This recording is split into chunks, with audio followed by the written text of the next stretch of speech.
mixed with miry clay, they shall mingle themselves with the seed of men. That's the ruling dynasties. Then mingled with seed is the man's seed, the sperm, with the seed of men, but they shall not cleave one to another, even as iron is not mixed with clay. And in the days of these kings shall the God of heaven set up a kingdom which shall never be destroyed, and the kingdom shall not be left to other people, but it shall break in pieces and consume all these kingdoms, and it shall stand for how long? Forever. Forever. There we have it. That's in the time of these kings, and when they're trying to join up the nations, when they're trying to have a one world order, a new world order, a one world government. That's what it's all about. It's this prophecy unfolding, and they're going to lose because this stone that's not made from human suffering is the next appearance of our Saviour, that He promised to come back to the earth and set up His kingdom. So if the past, like this was Daniel's future, but it's our past. If the past is true, the present is prophesied to happen, they're not joining up, they're not having any success joining up the nations of Europe, then surely that has also to be true, that the kingdom of heaven really is at hand. That's when I started thinking a little bit about whether there was really back in that time I would call Him God. I really started thinking if the past is prophesied, and I can see it has happened, it's my past, Daniel's future. The present is happening. I've got newspaper clippings all the time. I've given up now, I just collected too many. Then the future has to be real. Then there is a Creator. Then there is a Saviour. Then that, what I drew up this morning is true, that there is that side and it will happen. Going on there, we're up to 45. For as much as thou sawest that the stone was cut out of the mountain without hands, and that it brake in pieces the iron, the brass, the clay, the silver, and the gold, the great God hath made known unto the king what shall come to pass hereafter. And the dream is what? Certain. And the interpretation thereof? Sure. Then the king Nebuchadnezzar fell on his face and worshipped Daniel, and commanded that they should offer an oblation and sweet odours unto him.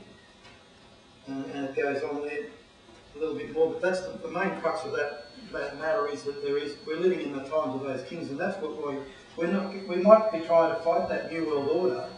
We might be playing our part, and that's all well and good, but the truth of the matter is that how it's going to end is not with human devising or human protesting or human intervention.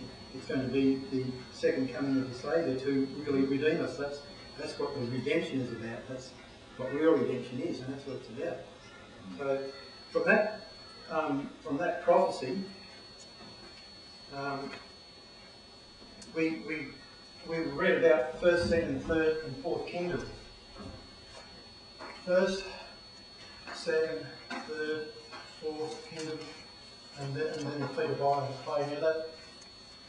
Now a kingdom is further represented in the books of Daniel 7, 8, and 9, and a kingdom is depicted by a beast. Go to Daniel chapter 7 and verse 3.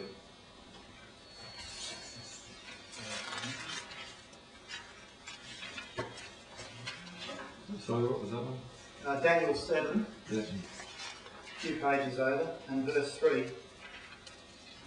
It talks about that Daniel's lived through to the finish of the reign of Nebuchadnezzar and Belshazzar, is now the ruling king there.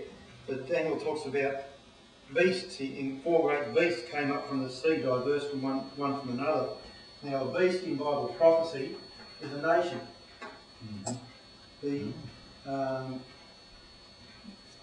Daniel 7 and verse 17 says, "These great beasts which are four kings which shall rise out of the earth." You'll find that the beasts that are depicted in the book of Revelation are these kingdoms. The first beast, second beast, third beast, fourth beast is the first kingdom, second kingdom, third kingdom, and fourth kingdom. So you'll understand a little bit more about Bible prophecy when it talks about beasts. The first beast or the second beast, or it had the same, this beast here was savage because it had taken on the attributes of the beast that was before it. that it has to do with Babylon,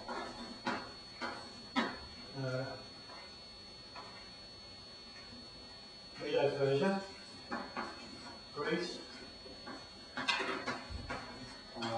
Rome. And then we've got Roman, mixture of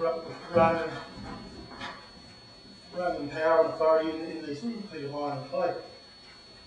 Now, if you were to write down the keys to these symbols in Bible prophecy, you'll be able to understand a little bit more about Daniel 7, 8 and 9, which I would like to have time to go through.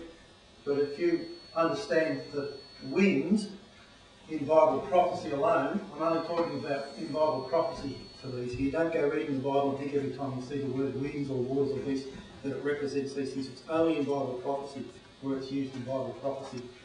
Winds denotes war, strife and unrest. They're the Bible verses to support that, which you'll be writing down. I don't know whether the cameras can go in close enough to that. Waters represents multitudes, nations or armies, and these are the verses that support that. Beasts are nations or political powers or kingdoms. These are the verses that support that. Heads of the beast represents divisions of kingdoms, or can represent kingdoms, and these are the verses to support that.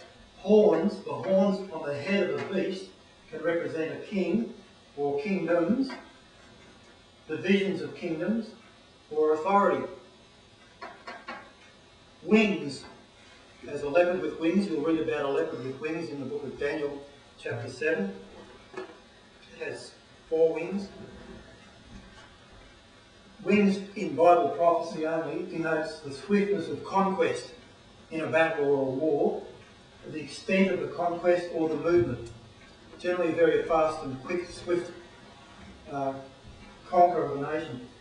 A woman in Bible prophecy represents a church, just simply a church. If she's called a harlot, then she's a corrupt church.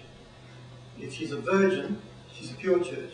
When the Bible in prophecy talks about a virgin, it's just a pure church, or a pure ecclesia is the correct word. One day, only in Bible prophecy, represents a year, but not in every case. Ezekiel 4:6, Numbers 14:13 to 4, Daniel 8:14, and Genesis 29, 27, 28 and 30. I don't think you can see that with the camera because of the books here. But if you've got those all written, you'll understand a little bit more. Can you leave that up, please? Sorry? Can you leave that up? Yeah, I'm going to leave that up for you. Okay. I'll write it down afterwards. Yeah. So, the kingdom of heaven is at hand. That's what John the Baptist said when the Saviour was here on earth 2,000 years ago. Of course, there's a bit of a quandary. John was only to declare the coming of the King and that the kingdom of heaven was at hand. When the Saviour was on earth, when he died and was resurrected again, he said, "The prince of this world cometh and hath nothing in me." In other words, I now have authority in this world. He declared that his kingdom was not of this world, that his kingdom is something totally separate to what we live in now. But he did say the kingdom of heaven is within you. If you accept the Saviour, his blood shed for you, you become a part of his kingdom. At that point, he will direct you. You don't have to do anything until he's convicted you of it, and he gives you the know-how of how to go about it. Peter's saying, I want to go to the kingdom, get into the kingdom of light, into the kingdom of heaven. I want to get away from the kingdom of darkness with the governments and the corruption that's in the world today. And they think that they've got to throw away their driver's licences and do this and do that all at once, in order to honour their Creator. But those things don't happen quick. He's got to give you knowledge of how to go about that. And that knowledge will come as you ask him and as you move along. He won't leave you without that knowledge.